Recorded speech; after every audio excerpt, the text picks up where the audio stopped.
नमस्कार मित्रांनो, सगळ्यांचे स्वागत माझ्या कॉमन मॅन या यूट्यूब चॅनलवर. मित्रांनो, आता निवडणुकीचा 5वा टप्पा पार पडला आणि उलटसुलट विधानं सुरू झाली आहेत. मला वाटतं लवकरच आपण हरलो कोणामुळे याची देखील चर्चा होईल.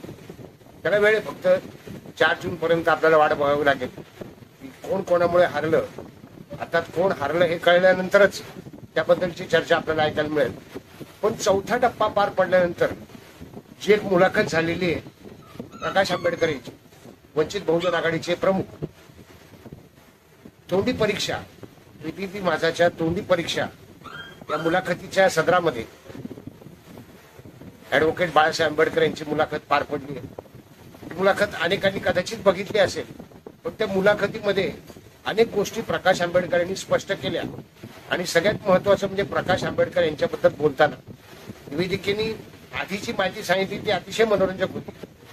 तुम्हाला माहिती आहे की वर्गामध्ये, शाळेत असतानाची गोष्ट, वर्गामध्ये असा एखादा विद्यार्थी असतो की ज्याचा किती अभ्यास झाला आहे हे तो कधीच कोणाला सांगत नाही. आपलं ज्ञान, आपला अभ्यास कधीच कोणाला दाखवत नाही. आणि सगळ्यांना कुतूहल असतं याला किती मार्क मिळणार. आणि रिझल्ट लागतो तेव्हा सगळ्यांना तो आश्चर्यचकित करतो. तसंच काहीसं होणार आहे असं वाटतंय. तर रिझल्ट लागल्यानंतर तो सगळ्यांना आश्चर्यचकित करतो.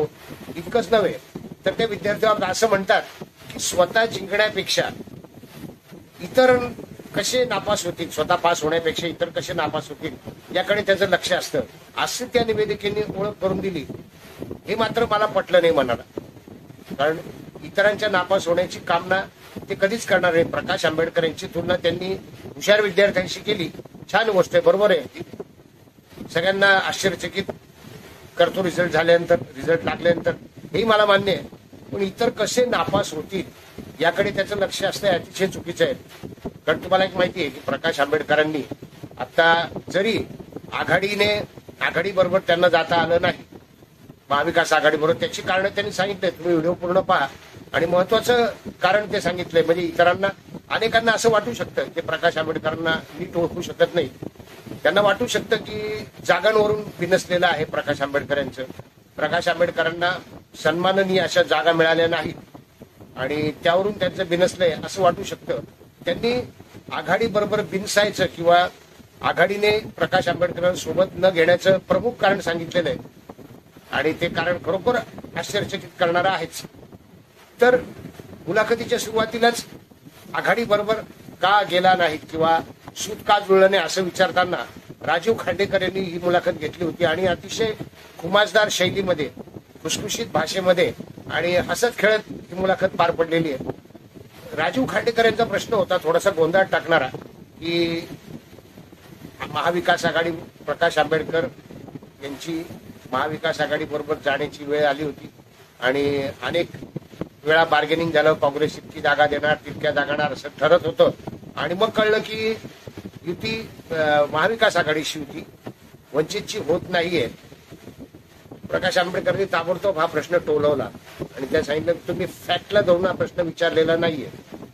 त्यामुळे खरी फॅक्ट काय असं विचारलं, स्वाभाविक. खरी फॅक्ट काय असं विचारल्यानंतर म्हणजे मी पहिल्यांदा बघितलं की मुलाखतकार, तोंडी परीक्षा घेणाऱ्या परीक्षकालाच प्रकाश आंबेडकरांनी छान बोलण्यामध्ये यष्टीचित केलं होतं. प्रकाश आंबेडकरांनी जे कारण सांगितलेले मित्रांनो ते अतिशय महत्वाचे. प्रकाश आंबेडकरांनी सांगितलं एकाच गोष्टीवरून महाविकास आघाडी सोबत मी केलेलो नाही, त्यात माझा काही दोष नाही. बैठकीमध्ये मी स्वतः तिथे उपस्थित असताना चर्चा झाली, जागा वाटपाची चर्चा होतीच. मुख्यतः अगदी शेवटीपर्यंत घोळ होता 10-15 जागांबाबत. त्यांचं जागा वाटप ठरत नव्हतं, काँग्रेस, राष्ट्रवादी आणि उद्धव बाळासाहेब ठाकरेंची शिवसेना याच्यामध्ये. आणि त्याच्यामध्ये मला किती जागा मिळतील हा प्रश्न महत्वाचा नव्हताच. प्रकाश आंबेडकर मिळतील त्या जागा कदाचित घेऊ शकत होते. पण एकाच गोष्टीवरून बिनसले हे सांगताना तुम्हाला आश्चर्य वाटेल ते ऐकताना. तुम्ही ऐकले असेल यापूर्वी, पण पुन्हा एकदा लक्षात घ्या. प्रकाश आंबेडकरांनी सांगितलं की मी लिहून मागितलं होतं, लेखी. होय, प्रकाश आंबेडकरांनी लेखी मागितलं होतं की निवडणुका झाल्यानंतर जर नरेंद्र मोदी यांना जागा कमी पडल्या तर किंवा निवडून आल्यानंतर जागा जरी कमी पडल्या नाही, ते जरी बहुमताने निवडून आले तरी देखील राष्ट्रवादी काँग्रेस किंवा उद्धव बाळासाहेब ठाकरे शिवसेना यांनी असं जाहीर करावं, असं स्पष्ट लेखी द्यावं की ते भारतीय जनता पार्टी सोबत जाणार नाहीत. बघा, महत्वाचा मुद्दा होता आणि सध्या त्याच्यावरच आता चर्चा सुरू आहे. तुम्हाला माहिती आहे, सध्या ही चर्चा झालेली आहे की आता महाविकास आघाडी तुटणार कदाचित. शरद पवारांनी सुतोवाच केलेलं आहे की काही पक्ष काँग्रेसमध्ये विलीन होतील. शरद पवारांनी जरी काँग्रेसमध्ये विलीन होतील असं म्हटलं असलं तरी शरद पवारांचा रोग कदाचित वेगळा असू शकतो, बीजेपीत जातील असाही रोग असू शकतो. शरद पवार बोलताना बरंच घुमवून फिरवून बोलतात, म्हणजे बोलतात एक आणि त्यांना सांगायचं एक असतं. ते बिटवीन द लाईन्स वाचणाऱ्यांना बरोबर समजू शकतं. तर प्रकाश आंबेडकरांचा मुद्दा किती महत्वाचा होता हे तुमच्या आता लक्षात येईल. अतिशय महत्वाचा मुद्दा होता की तुम्ही हे लेखी द्यायला पाहिजे की निवडणुकांचा निकाल लागल्यानंतर उद्धव बाळासाहेब ठाकरे गट यांची शिवसेना किंवा राष्ट्रवादी काँग्रेस म्हणजे शरद पवार यांचा गट, मशाल किंवा तुतारी यापैकी कोणीही नरेंद्र मोदींसोबत जाणार नाही असं हमी द्यावी.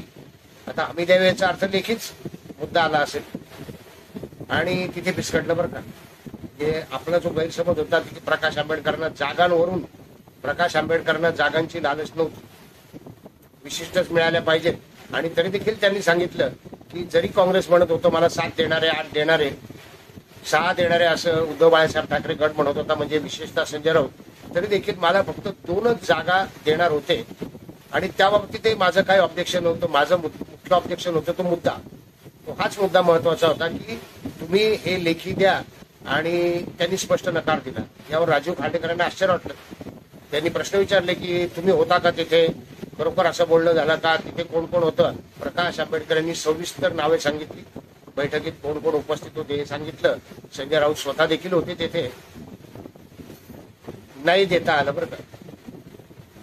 ते लक्षात आलं असेल की प्रकाश आंबेडकर हे कसे तत्वांना धरून आहेत. त्यांचं म्हणणं आहे की तुम्हाला नरेंद्र मोदी यांना हरवायचं म्हणून तुम्ही एकत्र येणार आहात आणि एकत्र येणार आहात तर अशा पद्धतीने एक दिलाने एकत्र या. आणि त्यांनी पूर्वी देखील म्हटलं होतं की जागा कमी जास्त मिळाल्या ते महत्वाचे नाही, नरेंद्र मोदींना हरवण्याचा एकमात्र उद्देश जर असेल तर तडजोड करायला हवी होती. आणि त्या बाबतीत मात्र काही त्यांना हमी मिळाली नाही आणि म्हणून त्यामुळेच ती महाविकास आघाडी होऊ शकलेली नाही. त्यामुळं प्रकाश आंबेडकरांना दोष देणाऱ्या लोकांनी हे समजून घ्यावं, जे भारतीय जनता पार्टीची बी टीम म्हणतायत, मात्र त्यांना माहित असायला हवं की प्रकाश आंबेडकर सगळ्यात जास्त टीका ही नरेंद्र मोदी यांच्यावर करत असतात. होय, मी अनेक त्यांच्या मुलाखती बघा, अनेक त्यांची जुनी वक्तव्य बघा, नरेंद्र मोदी यांच्यावर सगळ्यात जास्त टीका प्रकाश आंबेडकरच करतात. आता मुद्दा, त्या मुलाखतीमध्ये तोंडी परीक्षेमध्ये सविस्तर उत्तरे होती, कल्पना विस्तार होता, एका वाक्यात उत्तरे होती आणि अतिशय खुमादार अशी मुलाखत झाली. त्या मुलाखतीमध्ये माझ्या पहिल्यांदा लक्षात आलं, मी अनेकांच्या मुलाखती बघितल्या, पण मुलाखतकाराला चितपट करणारे जे सेलिब्रिटी किंवा जे पाहुणे होते ते प्रकाश आंबेडकर. त्यांनी मुलाखतकार राजीव खांडेकर यांना अजिबात हवी होऊ दिलं नाही किंवा वरचढ ठरू दिलं नाही. त्यांनी ज्या नॅरेटिव्ह ठरवल्या होत्या की प्रकाश आंबेडकर यांच्याकडून काय वदवून घ्यायचं, अजिबात प्रकाश आंबेडकर त्याला बळी पडले नाही. ते प्रामाणिकपणेच उत्तर देत होते आणि सत्याला धरूनच ती मुलाखत देत होते. हा खरोखर कौतुकाचा विषय आहे का. आणि म्हणूनच आता उत्सुकता आहे, हा विद्यार्थी त्याचा किती अभ्यास झालाय हे याबाबत सगळ्यांना उत्सुकता आहे. आणि तुम्हाला देखील उत्सुकता असेलच की आता निवडणुकांचा निकाल लागेल 4 जूनला, त्यावेळेला लक्षात येईल की वंचितचा किती अभ्यास होता आणि लोक कसे वंचितच्या पाठीशी आहेत. जनता वंचित आघाडीच्या पाठीशी आहे. आश्चर्यजनक असे निकाल वंचित आघाडी देणार आहे.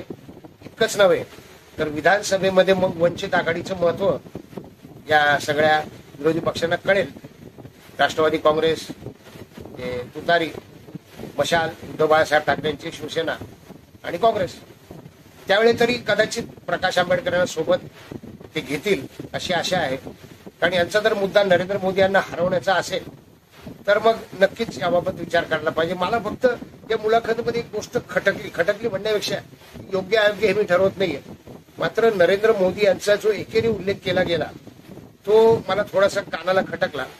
वयाने मोठे आहेत, देशाचे पंतप्रधान आहेत, त्यांच्या चुका अनेक असतील किंवा त्या चुका आहेत असं प्रकाश आंबेडकरांना वाटतही असेल, मात्र एकेरी उल्लेख पंतप्रधान आणि जे वयाने देखील मोठे आहेत त्यांच्या बाबतीत व्हायला नको होता असं वाटतं. पण अर्थात जो कलंदर माणूस आहे त्याला या कुठल्या गोष्टीची पर्वा नसते आणि त्यामुळे तो मुद्दा तसाही दुर्लक्षित करण्यासारखा आहेच. व्हिडिओ आवडला असेल तर लाईक करा, शेअर करा, सबस्क्राईब करा. भेटूयात नवीन व्हिडिओ कॉमन मॅनसह. धन्यवाद.